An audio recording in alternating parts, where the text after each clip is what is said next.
Ito po ang ating Joe Light Trax 3 UK version. Ayan, okay. So good for newborn. Nahiga po siya up to 4 to 5 years old. It depends pa rin po sa laki timbang ng baby po ninyo. Recommended po namin to for big kids. 30 to 35 kg. Proven na po namin yan sa mga buyers po namin. Okay, already washed and ready to use na po ito. Okay, so ito po yung design po niya kapag naka full canopy. Okay, and then try po natin. Okay, to make it sure na kayang-kaya po siya for 35 kg.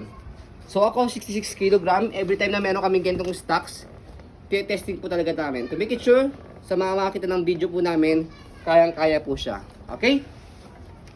So ito po yung details po niya one by one. Okay? So unahin natin sa kanyang canopy. Ayan, wala siyang faded, wala siyang discoloration. Ganyan po siya kapag naka full canopy. Ito yung kanyang airways, para mas malamig yung baby. Ito pa yung kanyang peekaboo, para kitang-kita nyo si baby dito. Okay? So next natin, color cream to. Ayan. Next natin, yung kanyang upuan. Ganyan po siya kapag nakaupo. Pwede nyo po i-adjust ng leg rest ito kapag gusto nyo po nakalayla yung paa ni baby. Okay? So next natin, yung kanyang harness pad. Okay? Sa harness pad po niya, ayan, kompleto po siya. Wala po siyang putol sa kanyang belt lock. Okay? And then, meron pa siyang kasamang newborn pad sa head. Okay? Sa ibang mga Joe na binibenta po namin before, wala po siyang pad na ganito. Okay? Again, already washed na po ito and ready to use. Pero kung sakaling ngayon may makita kayong water stain na yan, pwede nyo po siya i-rewash dahil natatanggal yung water stain na yan. Okay?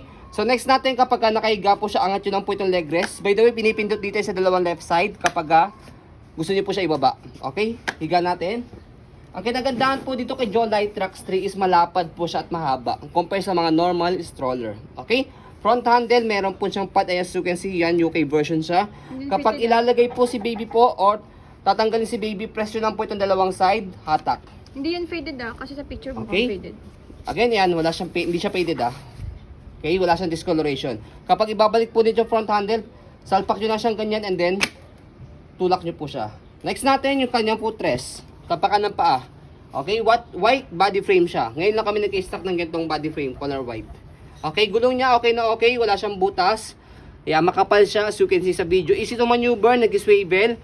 So itong color gray na to, baba nyo lang po siya para kung sakali, inaantok o nakatulog po si baby po ninyo, pwede nyo po siyang ihele. Naka one way na lang po siya.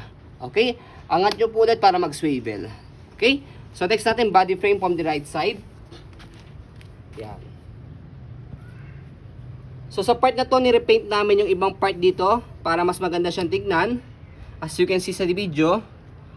Okay, nilinis na po namin yan, ni-restore na po namin yan, winash na rin para gagamitin nyo na lang po siya. Okay, so yung kanyang gulong sa kabilang side, sa right side, makapal siya, so you can see sa video, kompleto yung kanyang pito.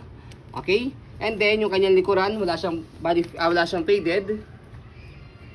Okay, kapag iupo po ninyo yung inyong itong stroller, hatakin nyo lang po itong dalawa. Yan. Kapag naman po ihiga, press nyo lang po ito and then pull down. Ganun lang siya kadali. Okay. So next natin yung kanyang basket. Ayan, malaki siya, marami kayong pwede mailagay. Stopper niya naka-cable na, para isang tapak lang po dito naka-go na.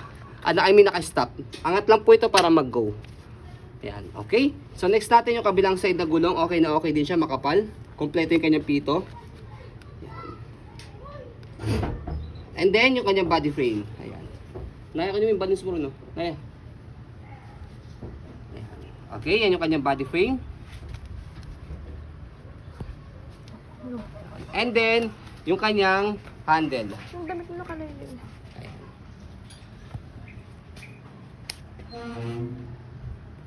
So, stroll muna natin para make it sure na wala siyang issue or wala siyang problem regarding sa kanyang mechanism. Ayan.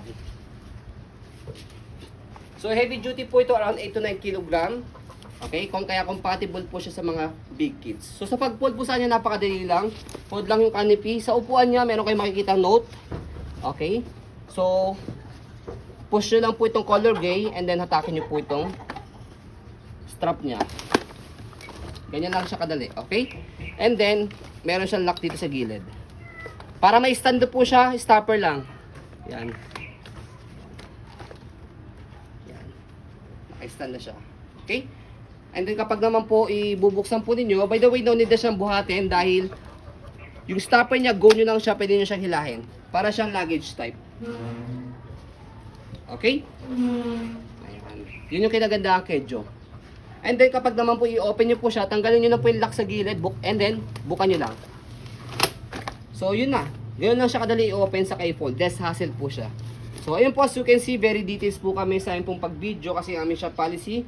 No refund, no exchange. What you see is what you get. So yun po, maraming salamat. Have a nice day and God bless po. So dalawa lang po yung stock po namin po ito. Pauna na lang po kasi napakabenta sa amin ng gantong stroller dahil pangmatagalan na po siya. So yun po, have a nice day and God bless po.